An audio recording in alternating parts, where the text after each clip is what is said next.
If you're an engineer or researcher working with LLMs, you've probably felt this tension, right? This sort of zero-sum feeling when trying to automate software engineering tasks. Yeah, especially bug fixing. Exactly. It feels like you have to choose, go with the stable, maybe rigid, fixed workflow systems, or dive headfirst into the really flexible but super complex world of multi-turn AI agents, like you have to pick a lane. Well, today we're kind of tearing down that wall. We're doing a deep dive into a paper called Kimi-Dev, Agentless Training as Skill Prior for SWE-Agents. Okay. And it really reframes how we should think about training these coding LLMs. Yeah. It suggests, maybe counterintuitively, that the structured, rigid path might actually be the best way to build ultimate flexibility. Interesting. And we know for a lot of you listening, getting the key takeaways quickly is crucial. So let's hit that 1-minute summary right now, perfect for grabbing the core idea. Okay, the absolute core insight, it's that this split we often see between multi-turn SWE agents, the flexible ones and the fixed workflow agentless systems. Yeah. It's kind of a false dichotomy. Right. The paper argues agentless training isn't the end goal itself. Instead, think of it as a really efficient way to bake in fundamental transferable skill priors. Skill priors, like basic abilities. Exactly. Things like locating the right file, making precise code edits. These become the building blocks that make training the more complex SWE agents much, much faster later on. And they have results to back this up. Oh, yeah. Kimi-Dev, which is a 72 billion parameter open source model, first nailed the state-of-the-art 60.4% on the SWE-bench Verified benchmark using just their agentless approach. Yeah. That's already top-tier performance. Wow, 60.4% agentless is impressive on its own. It is. But here's the kicker, the transferability. They took that agentless trained Kimi-Dev and adapted it to the full multi-turn SWE-Agent setup. And they did this with minimal extra data, just around 5,000 public trajectories. And the result? It reached 48.6% pass at 1. That puts it right up there, competing with big proprietary models like the recent Claude 3.5 Sonnet version. Okay, so the big takeaway for anyone building these systems seems pretty clear then. Yeah, it's about stage training. Use these structured, verifiable, agentless steps to build the core skills first.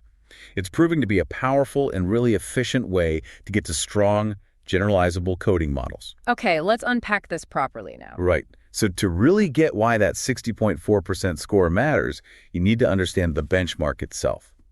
SWE-bench. This isn't just some toy problem, is it? Not at all. SWE-bench gives the model a real GitHub bug issue, a real problem from a real code base. The model has to figure it out and produce a code patch that actually passes the unit tests associated with that issue. So it reflects genuine engineering work, real economic value. Absolutely. And like you said earlier, people trying to solve this usually felt forced into one of two camps. Camp 1 being the interactive agent-based solutions, like SWE-Agent itself.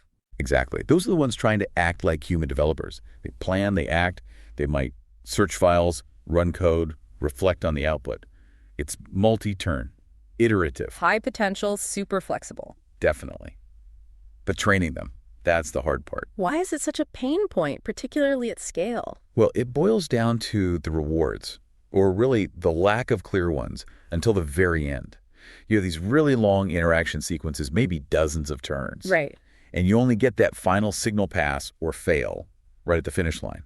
If the model makes a mistake on turn 5 that leads to a failure on turn 30, how do you trace that back? It's a huge credit assignment problem. Plus, you need massive context windows to keep track of everything the agent did. Adds a lot of computational overhead. Precisely. Which naturally led people to the other camp. Yeah. The workflow-based or agentless methods. The structured approach. Yeah. These impose a predefined pipeline. Like first, figure out which files to change. Localization, then generate the code fix, bug repair, maybe write a test. It's modular. And easier to train? Generally, yes, because you can often evaluate each step independently. You get more frequent, more granular feedback. But the trade-off has always been rigidity. That fixed workflow might just not handle the messiness of some real-world bugs. Okay, so that brings us right back to this paper's core argument, the reframing. Exactly. They're saying, hold on, agentless isn't just an alternative endpoint. It's actually the best training ground for building those crucial atomic skills, the skill priors. Things like localization, code editing, even maybe some basic self-reflection. Precisely. Get those fundamentals solid through the structured agentless training, and then you have a foundation that makes adapting to the complex multi-turn agent world much, much easier and faster. All right, let's get into the specifics of their method, that Kimi-Dev agentless recipe. Sure. So they designed this GUI framework. You have the bug fixer, which is the main model generating the code patches. Yeah. And then you have the test writer, which is a companion model focused on creating reproducible unit tests for the fixes. Both of these rely heavily on two core skills: finding the right files and editing code correctly. And they train this in stages. Yeah, 3 key stages. First was mid-training. They start with a strong base model, Qwen 2.572B base. 72 billion parameters. And they fed it a ton of data, roughly 150 billion tokens of high-quality real-world stuff, millions of GitHub issues, PR commits. A significant chunk, about 50 billion tokens, was specifically formatted as natural diff patches, which is the agentless format they wanted to teach. So lots of examples of before and after code. Exactly. And they found this data volume was crucial. They tracked the bug fixer's performance during this mid-training. It just kept improving pretty much linearly as they scaled the data from 50 billion up to the full 150 billion tokens. This stage was all about building that raw foundational knowledge. Okay, so 150 billion tokens gives a strong base. What was the second stage, the cold start SFT? Why do supervised fine-tuning after all that pre-training? Good question. This stage wasn't just about more data. It was about activating a specific capability. Complex reasoning, specifically chain of thought or COTI. Getting the model to think step by step. Right. They used a data set of reasoning trajectories actually borrowed from DeepSeek R1 for this SFT phase. The goal was explicitly to teach the model how to do that high-level analysis first, maybe sketch out a plan, before jumping into writing the actual code fix. So plan, then execute. Makes sense. And the third stage? Reinforcement learning, RL. And they were very targeted here. Since the previous stages had already made the model pretty good at localization, the RL phase focused almost entirely on honing the most critical, trickiest part: the actual code editing. How did they set up the RL? They used a policy optimization approach, something like reinforce, but they had some really important constraints, some key desiderata. First, and this is crucial, outcome-based rewards only. The model only got a reward signal of 0 or 1 based purely on whether the final generated patch passed the tests. No partial credit, no rewards for good formatting or following the process, just did it work. That sounds incredibly hard. The signal is so sparse. It is extremely challenging, which leads to their second rule, adaptive prompt selection. They basically used curriculum learning. Meaning they started with easier problems. Yeah, they started easier, but then they systematically reintroduced the problems the model initially failed on the ones where it got a 0 success rate early on. This forced the model to grapple with and eventually learn from the hardest examples, gradually increasing the difficulty. Clever. Any other RL tricks? One more key thing. Positive example reinforcement later in training. Once the model started getting things right more often, they specifically reinforced those successful trajectories. Why do that? It helps accelerate convergence. You're essentially telling the model, yes, do more of this successful reasoning path, making sure it locks in the good strategies and doesn't accidentally drift away while exploring. And running all these tests and RL steps, that requires serious infrastructure. Oh, absolutely. They mentioned their setup is built on Kubernetes and can support over 10,000 concurrent sandbox instances for running the code and tests. That's the scale needed for this kind of rigorous RL training. 10,000. Wow. Okay, so that's the training. But how did they get that final 60.4% state-of-the-art score at test time? Right. That came from a refinement step they called test time self-play. Self-play. Yeah. At inference time, for each bug, they had the model coordinate its two roles, the bug fixer and the test writer. The bug fixer generated 40 different candidate patches. 40 attempts. 40 attempts. And the test writer generated 40 corresponding potential unit tests. Then they used a smart scoring function to pick the best pair. What was clever about the scoring? Why did generating 40 pairs help so much compared to just one? It jumped from 48% to over 60%, right? It did. The scoring function, seventh others, didn't just check if the patch fixed the bug. Yeah. It checked two things. First, the reproduction test. Does the new test fail on the old buggy code but pass on the new patch? That confirms the fix works and the test is relevant. Okay. Second, the regression test. Does the new patch break any other existing unit tests? By evaluating across all 40 by 40 pairs and considering both fixing the target bug and not breaking anything else, they could select a much higher quality, more reliable patch than just taking the first guess or using simple voting. That makes a lot of sense. Okay, now for what feels like the main event, the transferability. Did all that structured agentless training actually help when they threw Kimi-Dev into the messy, multi-turn agentic world? This is where it gets really compelling. The transition showed just how powerful those ingrained skill priors were. Yeah. They took the final RL-trained Kimi-Dev. The one that scored 60.4% Agentless. Right, and adapted it to the full SWE-Agent framework. The key here is how they adapted it, using only lightweight supervised fine-tuning. And the data set was tiny for this kind of task, just 5,016 public trajectories from the SWE-Smith dataset. 5,000 examples. Yeah. That seems incredibly small to learn a whole new interaction paradigm. It is, and that's the point. They compared how much data this RL prior model needed versus starting from the original base model. Okay, give us the comparison. How much more efficient was it? Don't use powers of 2, just give us the scale. Okay, think about it like this. To get the RL prior model up to the same performance level that the original base model could eventually reach on the agentic task, the RL prior model needed only about, say, 8 million SFT tokens. 8 million. Okay, and the base model? The base model, starting from scratch on the agentic task, needed over 400 million SFT tokens to hit that same performance ceiling. Wait, hang on, let me get this straight. Because I had the agentless pre-training, the RL prior model needed roughly 50 times less data to adapt effectively to the complex agentic framework. Exactly. 50 times more data efficient. That's a massive difference.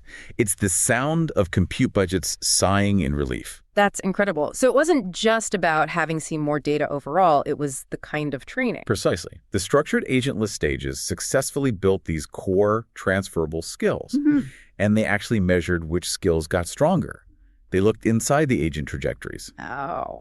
They tracked 2 key metrics. First, what they call the bug fixer skill.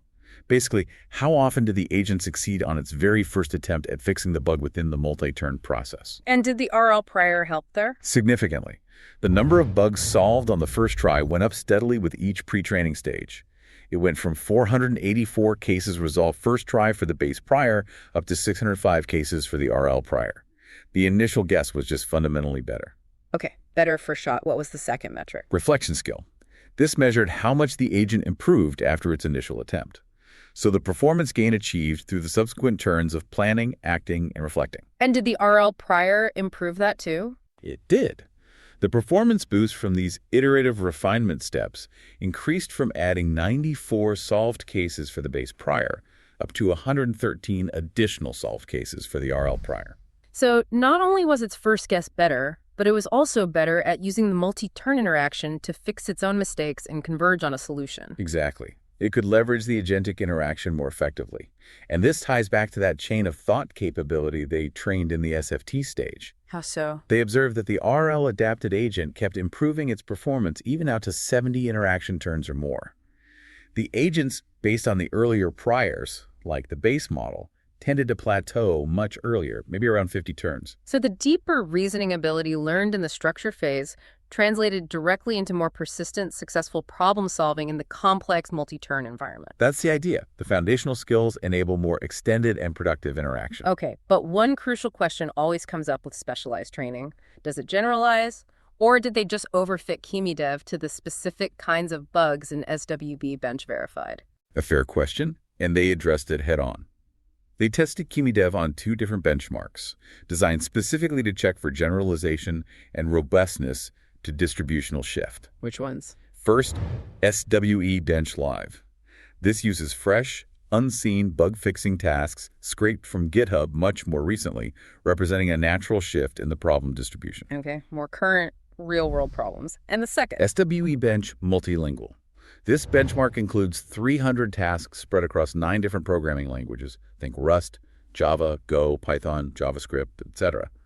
This really tests cross-language generalization. So how did the agentless trained priors hold up, especially in realistic scenarios where you might only have a little bit of data to adapt to these new domains? The results are pretty clear. When they simulated these low-data adaptation settings, the priors that had gone through the agentless training stages, both the SFT and the final RL prior, showed significantly better generalization. Better than the base model. Much better.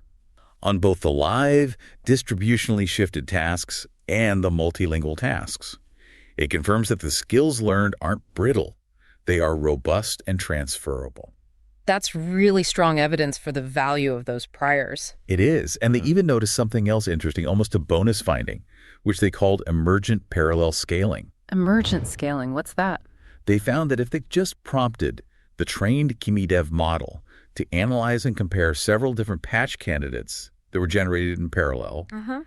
The model could often synthesize insights from comparing them and actually improve its overall performance without having been explicitly trained to do that kind of aggregation or comparison. It's like the structured training gave it this deeper understanding that enabled a new capability to emerge. Fascinating. An unexpected benefit. Yeah, pretty neat. So synthesizing all this paper really does redraw the map for building these powerful coding models. It's not agentless versus agentic anymore. No, it's agentless then agentic, potentially. Agentless training provides that solid foundation, those verifiable skill priors.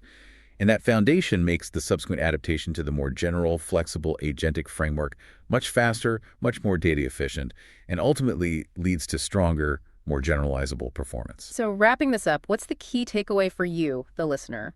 If you're a researcher or an engineer trying to scale up LLMs for complex tasks like coding. This research offers a really principled, staged approach. You can optimize your training. Bootstrap the complex, hard-to-train agentic behaviors by first building the foundational skills using more modular, more verifiable agentless steps. You don't have to jump straight into the deep end of long trajectory RL and wrestle with that brutal credit assignment problem from the start. Exactly. Build the base right, then adapt. Okay, and as we always like to do, let's leave you with a final thought to chew on. Right now, this work is focused squarely on software engineering, on fixing bugs. But the core principle, using a simpler, verifiable framework to induce foundational skills before tackling full, complex agentic interaction. That seems broadly applicable, doesn't it? Where else could this apply? Well, think about other domains with complex, multi-step processes. Maybe complex scientific discovery, analyzing vast data sets, or perhaps managing intricate, distributed cloud infrastructure. Couldn't agentless first approach build the necessary priors more efficiently there too? That's a really interesting question for future work. Where can people find more details if they want to dig deeper into Kimi-Dev itself? The paper has all the specifics, the training data mixes, the RL policy details, the prompt templates they used, and the model itself is open source. You can find it all on GitHub. Just search for Moonshot AI Kimi-Dev, or check the link, text github.com/shakti-tsedd-Kimi-Dev.